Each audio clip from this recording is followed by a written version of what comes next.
Sa gabi, ganunan lang palang gagawin natin. Higa po kayo. Oo. Oh. Walang problema. Wala na problema. Nanay Delia, tao po. Bung tarat tarat. Bung tarat tarat. Tararat tararat. Bung bung bung. Hilahin mo, punta tayo sa dagat. Ay, okay.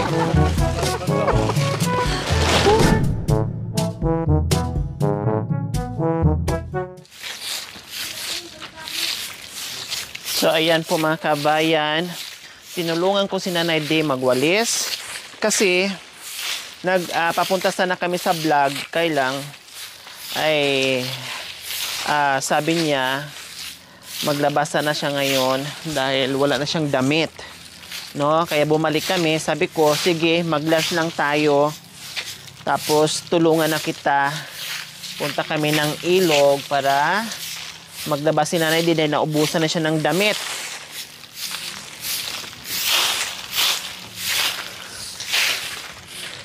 Kaya magwalis muna kami. Kasi ganyan ang routine ni Nanay D. Magwalis, mag-alaga ng apo, magising ng maaga, maglaba, mag-igib. No, ang dami-daming ginagawa ni Nanay D. Ang gawain po ni Nanay D, mga kabayan, na hindi pa natin matagpuan. No, punta sa bundok, kung naalala niyo po, yung kasama namin si Nanay Nida doon sa pinagtabasan nila ng damo para magtanim, no, ng mga gulay. Yun po yung gawain ni Nanay D. Kaya yung lakad namin, kahit malayo po mga kabayan o kahit sabihin natin mahirap o malayo, hindi naman po yung tuloy-tuloy, no. Nakakapahinga kami, nakakakain kami, nagmimerienda kami, may mga baon naman kaming tubig. At kayang-kaya po ni Nanay D, no? Di hamak mas mahirap yung ginagawa na routine sa araw-araw sa buhay ni Nanay D. Kaysa yung maglakad lang po mga kabayan na malamig naman po yung dinadaanan namin at hindi naman ganon ka hirap yung aming ginagawa sa araw-araw. Siyempre, hindi rin natin maiwasan. Talaga merong nag-aalala dahil siyempre may edad na si Nanay D. Ganon po talaga. Kaya maraming salamat din. Sinasabi ko lang, ini-explain ko lang, no? Kasi siyempre, hindi nyo po alam kung ano yung totoong buhay ni Nanay D. So, ayan po mga kabayan. No, nagwawalis lang po kami ngayon dahil mamaya aalis at pupunta ng ilog. Paano po? Mas saan kayo napapagod? Dito o sa pagsama-sama sa amin? Hindi, dito ako napapagod. Totoo na ko. Mas napapagod kayo dito? Bakit nasabi niyo naman mas napagod kayo dito kaysa magsama-sama sa amin? Hindi ako mapalagay. Pag nakikita ko rin na anong gawain. Kaya lang lalo na yung sa pag-uling, pagtatanim. Hindi ko alam kung paano anak ko. Kaya sabi ko, kay sa kapatid mong kurog, anak ko, tama na yata yung ganito ako sama-sama sa ate mo. Para makapag-relax. Oo naman, sabi niya. Baka nagugutuman kayo sa pagsama sa amin. Ay, hindi naman, anak ko. Hindi ko naramdaman na gutuman ako. Totoo. Sabi ko. O baka mamaya nahiya lang kayo magsabi, pagod na ako, di ko na kaya. Hay, anak ko, hindi ako kaya ko yun. Naglalakad-lakad lang. Naglalakad-lakad lang. Oo, pumupunta tayo sa mga tao-tao kung saan ang pinaka-grabing kalagayan. Oo. So, ibig sabihin, mas nag-i-enjoy kayo o nakarelax kayo sa lakad-lakad natin sa kabundukan. Kaysa dito, hindi nyo natitiis mga gawain. Yung laba, no? Maalala ko pa yung mag-igib, magbungkal pa kayo ng lupa, magtabas pa kayo ng mga damo, kung ano-ano na lang. Oo, anak. Di ba mas mahirap yung Nanay D, yung ginawa niyo po doon? Mahirap, anak. Baka akala mo, lahat, imposible. Ay, grabe, anak ko. Yung mga ita. Opo. Kinukuha lang sa patawa-tawa.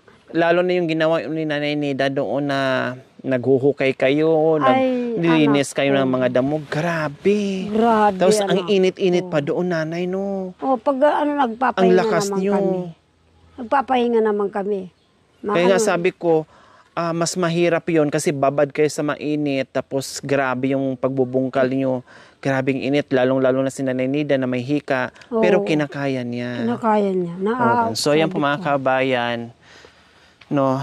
At isa pa doon, siyempre yung buhay natin kahit gaano natin kasaya, talagang dadapuan tayo ng lungkot. Ibig sabihin, no, hindi lahat ng tao na masaya na hindi na nalulungkot yung buhay nila.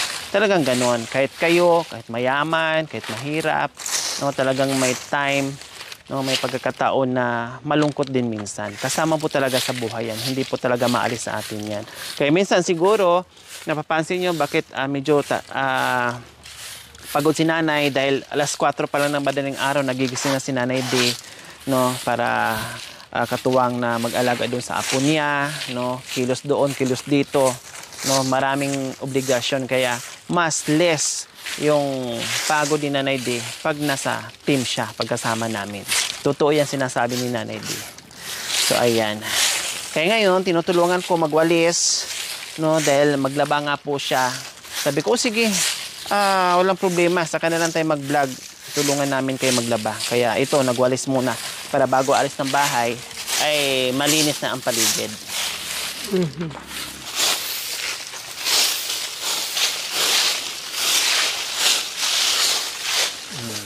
Ayan. Diba? Malinis na. Opo. Ay, Hirap mo anak kung ko, ano. pahinga muna. To.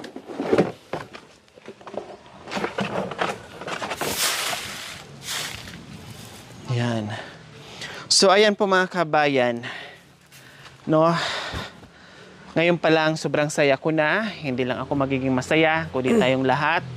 Lalong-lalo na yung ating mga sponsors, viewers, subscribers, followers, no? Tayong manunood.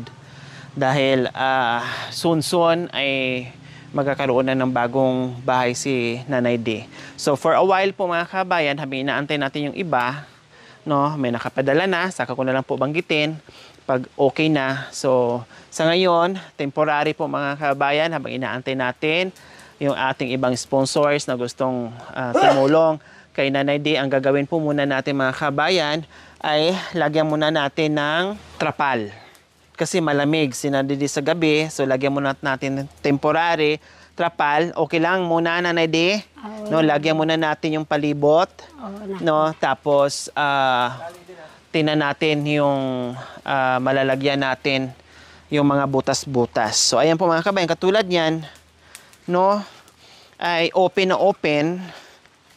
Open na open po mga kabayan dito. Ayan nga, nakikita nyo nga dito may nagsisiga si Nanay dito sa loob ng bahay niya. No? Ayan, kasi ginagawa nyong pangpainit Nanay Dino. Oho. Para pag nainitan kayo, ay para pag nilalamig kayo. Naggaganyan ako, anak ko. Ayan, ganyan ang ginagawa nyo, Nanay D. Alam ko yan eh. Ayan, so ito ginagawa ni Nanay D, pangpainit pag nilalamig siya. Ang ginagawa niya. Ay. So ngayon po mga kabayan, ito, ayan, open kasi yan. Then, buti lang dito sa kabila, may trapal, tapos ito sako. So ito ang paikutan natin ng trapal muna. Temporary. No? Tiis-tiis muna Nanay D, dahil awa ng Diyos, malapit-lapit na po. Gaganda na, no? Gaganda na ang bahay ni Nanay D. So sa ngayon, tiis muna, antay muna tayo, and patuloy pa rin sa pagdadasal. At syempre, pasasalamatan natin lahat ng yumakap sa ating munting adikain na talagang mula noon hanggang ngayon ay hindi tayo pinabayaan. Salamat po sa lahat ng tumugon sa pabahay ni Nanay D na malapit na po mga kabayan. Pakiantay-antay lang kasi meron lang akong tapusin sa ibang project natin mga kabayan. Magagawa din natin yan habang inaantay pa natin yung iba. Tamang-tama po mga kabayan, meron akong gagawin sa ibang kabundukan, tapos inaantay pa natin yung ibang gustong tumulong doon sa pabahay ni Nanay D. Okay, Nanay D? Salamat po. Salamat po. Thank you po mga kababayan. Kayo pong naging sponsor. Maraming salamat po. Masaya. Masaya po. Kuya, maliit na trapal na saan? Yun na lang. Yung mali. Dalawang malaki yan? Oh, sige, ano natin, una tayo dyan.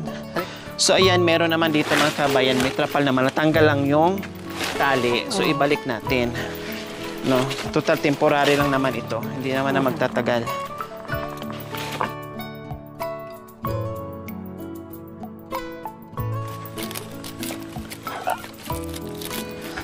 So ayan, ang importante di lang si Nanay di hanginan. Ano ba tong tirahan mo, Nanay di? Ay, Aircon na aircon to ah. aircon po talaga. Ha? Aircon nga. Aircon talaga kayo dito ano? Ay, anak ko. Kaya, Paano pagdating ng gabi? Anong ginagawa niyo? Nakabaluktot na kayo? ay alas 8 pa, makabaluktot na lang ako. Pero sila, panay sa cellphone. Nakabaluktot na kayo sa lamig? Oo. Nagsisiga, nagbo-bonfire Ayan. na ako dyan. Anong ginagawa niyo po? Nagbo-bonfire. Ay, Nagiging vampira? vampiro na ako. Ay, ano ba yan? Liit lang ang bubong. Hmm, So ayan po mga kabayan, kasi tag-ulan na, no, kailangan natin lagyan muna natin ng ganito. Sige, okay lang yan. Para hindi mabasa si Nanay D. Temporary lang po ito mga kabayan.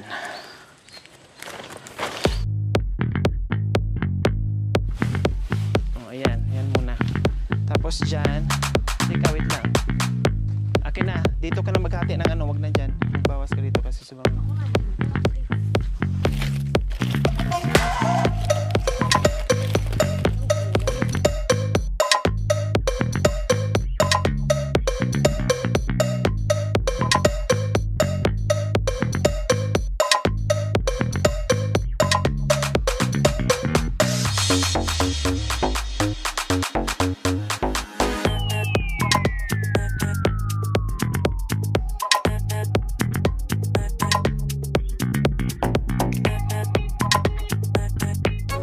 Ma'am, okay na po yan. Ha? Okay na po. Dito ako mahihiga. Okay na yan. Diyan, ay, bakit napakahirap pa tayo? Duduyan mo Sa po. gabi, ganun na lang palang gagawin natin. Higa po kayo. Oo. Oh. Walang problema. Wala na problema. Hindi ka na mabasa. Hi, Nanay Delia. Tao po. Nanay Delia, tao po. Bong tarat-tarat! Bong tarat-tarat! Tararat! Tararat! Bong bom bom! Hilahin mo, punta tayo sa dagat! Ay, okay. Parang bangka. Ganun ka na yun. Ganun. Parang bangka. Diyos ko mga kababayan, hindi ko na ituloy paglagay. Kasi napakasimple lang pala. Madali lang, oh. Ganun lang, oh. Ganun lang. Oh, wala na.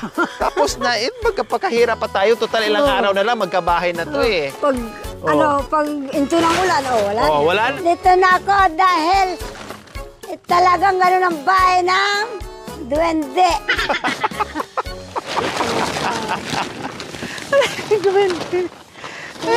Diyos ko. Siguro pati ako, kukunin nila pag wala rin sila. Totoo? Ha?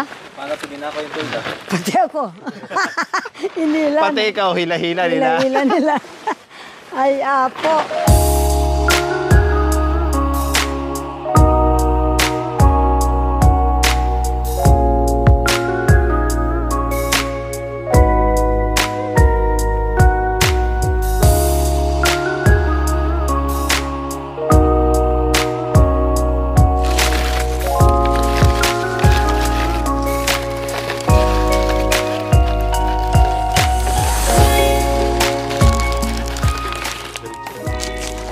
Sige, diretso na.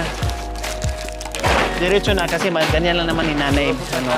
Oh. Eh, kasi pintuan niya. Meron naman po doong pintuan sa kabila. So, diretso lang.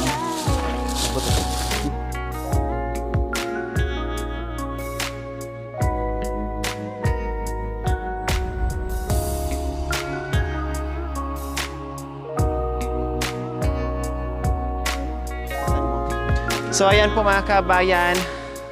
Ayan na po, nalagyan na natin sa bubong, pati yung gilid po mga kabayan ay pinaikutan na natin ng trapal.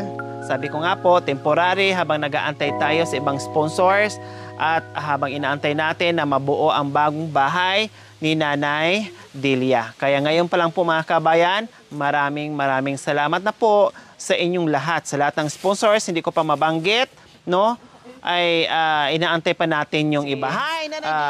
Kahit pa paano ay hindi na kayo mabasa sa ulan, hindi na papasok yung hangin, yung lamig. Lalong-lalo na sa madaling araw, Nanay D. Talagang napakalamig dyan. So, ayos lang muna yan, Nanay D, no? Oo. Tiis lang muna at tayo. Oo nga. Okay, so ngayon...